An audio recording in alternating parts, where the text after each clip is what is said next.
Thank you سب. علامہ کی جو فکر ہے اس سے آپ کس نتیجے پہ پہنچتے ہیں کہ علامہ جب اجتہاد کی بات کرتے ہیں تو وہ صرف علماء کو یہ استحقاق دیتے ہوئے نظر آتے ہیں یا جو جدید علوم ہیں جن سے نبرد آزما ہونا ہے ہمیں بحیثیت مسلمان بحیثیت اسٹیٹ آف پاکستان کے، یا علامہ یہ سمجھتے ہیں کہ نہیں جب آپ اجتہاد کریں گے تو علماء کے ساتھ ساتھ ان مختلف ایکسپرٹس کو بھی آپ شامل کریں تاکہ جدید رستے جو ہیں نئے رستے جو ہیں وہ اسلام کی روشنی میں نکل سکیں. علامہ کی فکر کی روشنی میں کیا کہتے ہیں آپ؟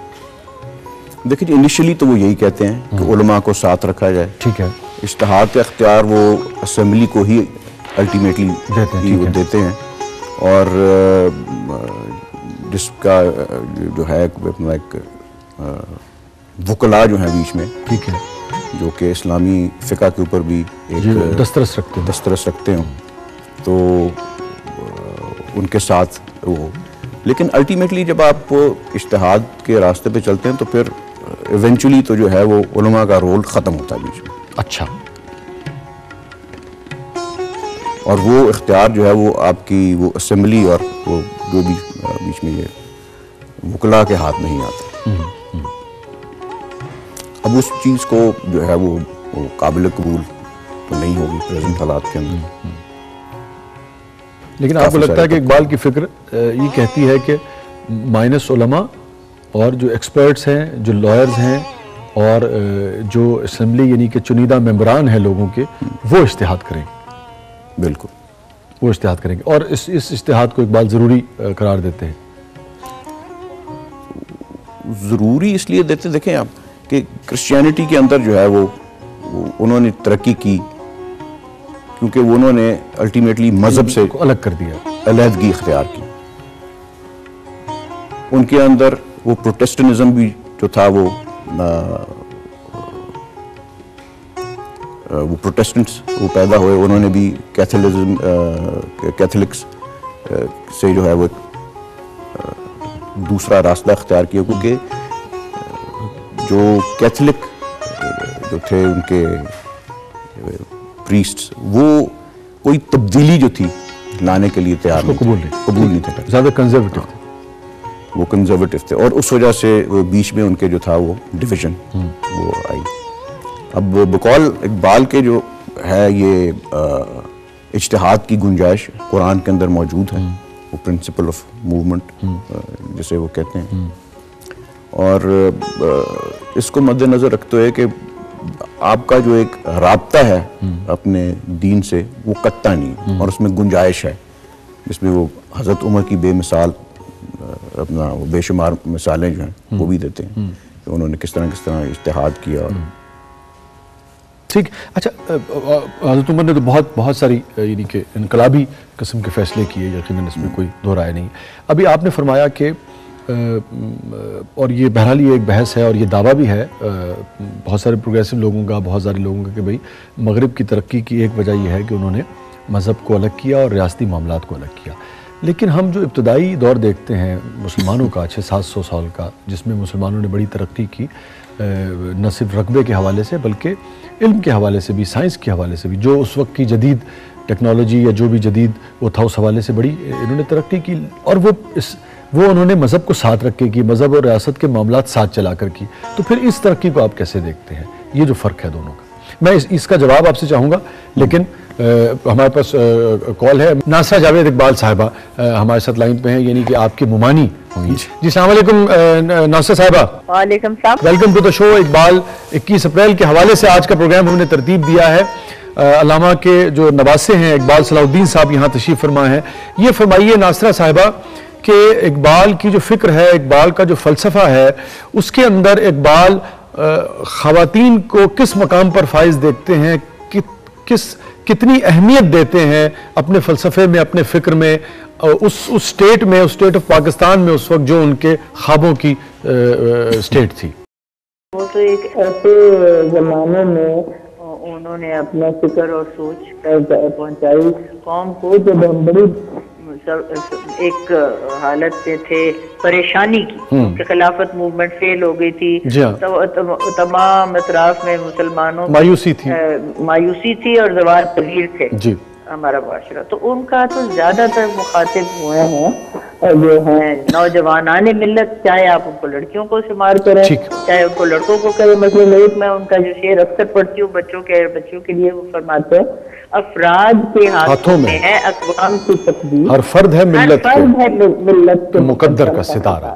اب یہ جو فرد کا لفظ ہے نا، یہ انہوں نے عمدن استعمال کیا ہے کیونکہ شاعری کے حوالے سے اگر آپ اس جگہ مرد لکھ دیں بالکل تو وہ مرد ملت مقدر ستارہ بالکل ٹھیک ہے، بہت بہتر شاعری کے حوالے سے ہوتا ہے. لیکن فرد کا لفظ استعمال ہی اس لیے کیا ہے کہ اس میں ہم سب شامل ہیں، مرد و زن دونوں آ جاتے ہیں. مرد و زن دونوں ٹھیک ہے. اچھا، ایک تو یہ بات ہے. دوسری بات یہ ہے کہ جو اردو ادب میں سب سے مشہور مرثیہ ہے وہ اقبال نے اپنی والدہ کے حوالے سے والدہ مرحومہ کی یاد، اور وہی آپ سمجھ لیں پیغام ان کا ہے تمام ماؤں کے لیے. تو فرماتے ہیں تربیت سے تیری میں انجم کا ہم قسمت ہوا، گھر میرے اجداد کا سرمایہ عزت. تو جو بھی انہوں نے سوچ پائی اور جو بھی انہوں نے ایک پایا مرتبہ، اور اپنی زندگی میں ان کی شہرت اتنی ہو چکی تھی کہ اقبال ڈے منایا جاتا تھا باقاعدہ ہر سال، تو اس کا انہوں نے سب سکھا اپنی والدہ کو اس کا کریڈٹ دیا کہ ان کی وجہ سے کہتے ہیں نا انجم کا ہم قسمت. دیکھیں ان کو اپنے بارے میں زوم کتنا تھا، ستاروں کا ہم قسمت میں ہوا، اور کس کی وجہ سے؟ ماں کی وجہ سے. بالکل اور تمام میرا گھرانہ جو تھا اس کو عزت اللہ تعالیٰ نے دی. ٹھیک ہے نا، عزت کے بہت سے انداز ہوتے ہیں، لیکن میں سمجھتی ہوں جو عزت اللہ تعالیٰ نے اقبال کو دی وہ کہاں، خود ہی تو کہتے ہیں کہ ہزاروں سال نرگس اپنی بے نوری پہ روتی ہے، بڑی مشکل سے ہوتا ہے چمن میں دیدہ ور پیدا. تو اپنا دیدہ ور ہونے کا جو ہے وہ حوالہ کو اپنی والدہ سے.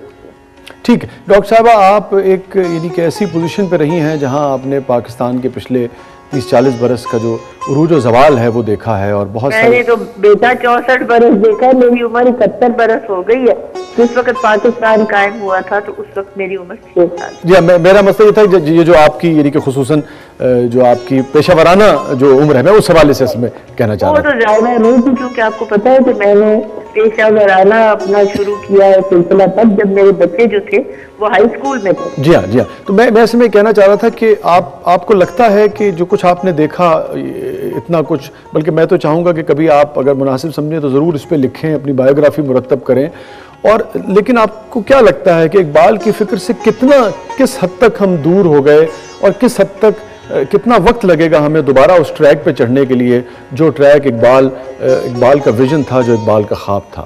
دیکھیے اقبال کا تو ویژن تھا ایک آزاد مملکت جہاں پہ ہم مسلمان اپنی زندگی عزت سے گزار سکیں اور اپنی روزی کا ہمارا مسئلہ بھی حل ہو جائے. اور وہ تو دیکھیے اللہ تعالیٰ نے قائد اعظم کی صورت میں ان کو ایک دے دیا، جیسے وہ کہتے تھے کہ بے دن کے پڑھا تھا میں انجمن میں، یہاں اب میرے رازداں اور بھی ہے.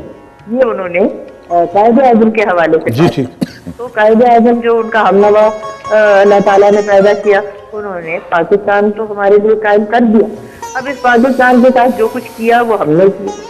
اور کوئی پوچھتا ہے دیکھیے آپ کا کیا حال ہے، تو میں یہی کہتی ہوں کہ حال وہی ہے جو ہم سب نے مل کے اس ملک کا کیا. اس کو واپس دوبارہ عروج کی طرف لے جانا، یا جو توقع کرتے تھے قائد اعظم اور علامہ اقبال، وہ تو اب آپ کا کام ہے نوجوانوں کا. اور جو ہماری نسل تھی جو کہ ہمیں پاکستان سے آج تک ہو گزری ہے، میں سمجھتی ہوں ہم تو فیل ہو گئے. ٹھیک ہے ڈاکٹر صاحبہ، جو کلام اس وقت آپ کو یاد آ رہا ہو یا جو آپ کو بہت کثرت سے یاد آتا ہو اقبال کا کلام، اگر ہم آپ جاتے جاتے ہمارے ساتھ شیئر کرتی چلیں. ایک بات میں آپ کو بتاؤں، میرا تو رشتہ علامہ اقبال کے ساتھ بالکل اتفاقاً رشتہ ہے. اور ایک اور بات یہ ہے کہ یہ باتیں جو ہے نا یہ ویسے بھی موروثی نہیں ہوتی، اور میں سمجھتی ہوں موروثیت ہمارے ملک کی سب سے بڑی لعنت. بالکل درست کہا، بالکل درست. بات کو تو آپ اس حوالے سے میں نے اسی لیے یہ سوال پوچھا نہیں کہ میں نے آپ شاید مجھ سے زیادہ